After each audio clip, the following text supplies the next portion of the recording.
Hello everyone and welcome back to a brand spanking new video. Today we have some breaking news. There's a report from the ABC that apparently a bunch of Liberals are about to leave cabinet in a bid to challenge Ley and basically replace her with Angus Taylor. Now again, this is just a rumour at the moment, it's just in the tabloids, tabloid reporting, we don't know how reliable this is, but nonetheless it is a topic that's interesting to talk about because I think it's arguably inevitable. Eventually she's going to get challenged.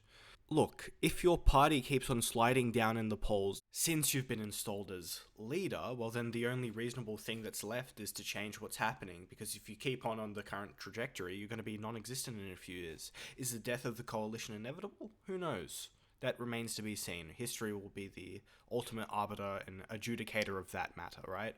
But what we do know is Susan Ley is not popular with the public. Susan Ley is not popular with the public, but at the same time, the Liberals, when they had Dutton in power, running, he didn't do much better either.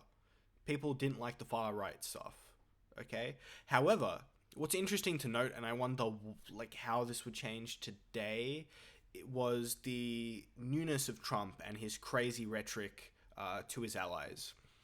And I think perhaps if you did more of a hard right, typical conservative approach without that kind of Trumpian gravitas, then maybe people will be drawn to that. However, I don't think that would be a long-lasting solution for the coalition. And also, I think as demographics change, it becomes more and more evident that young people don't want further right parties. If it's the coalition or the Teals for young people, they're going to go with the Teals, right?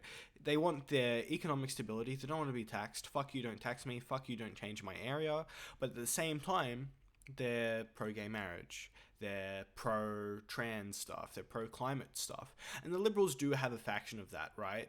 That's undeniable. But you know, half of them kind of don't abide by that. Half of them, if they could have their way and be dictator, would overturn gay marriage, would have a complete stop on climate action and things of that nature. So, you know, they have valid concerns, at least I think.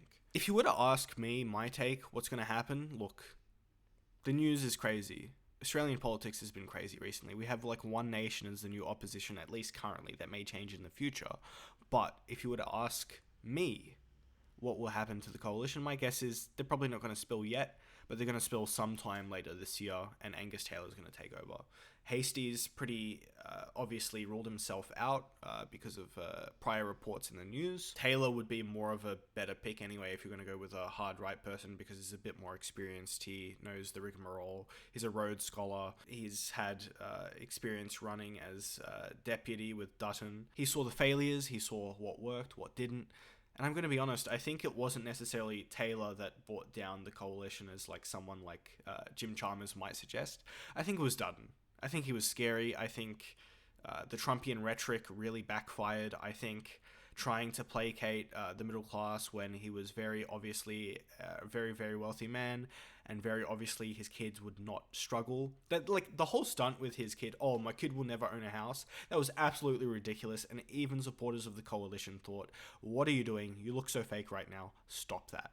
Also, what strikes me a lot about Ley is she's not a very good speaker. She seems very timid and tepid and modest and trying to hold things together instead of having a clear vision for the coalition. And I guess that makes sense because they're going to find out what electorally would work with voters and what wouldn't, and whether they should go after the Teals, whether they should go after One Nation, whether they should go after Labour seats, because that's a lot of ground. You have centre-left, then you have progressive left socially, but economically conservative on a lot of issues, or centrist, and you have, far-right One Nation policies, which they don't even have much of a policy platform if you look at their website, right? So I guess she doesn't really know what to do on that front. But I mean, hey guys, I just wanted to ramble for a little bit about, what was happening in the news, a potential leadership spill. It feels like this has been happening for the past few months. That's why I'm a bit more doubtful about it actually emerging, actually happening. I think Ley's obviously on a timer behind the scenes in the party. But if the polling continues to be absolutely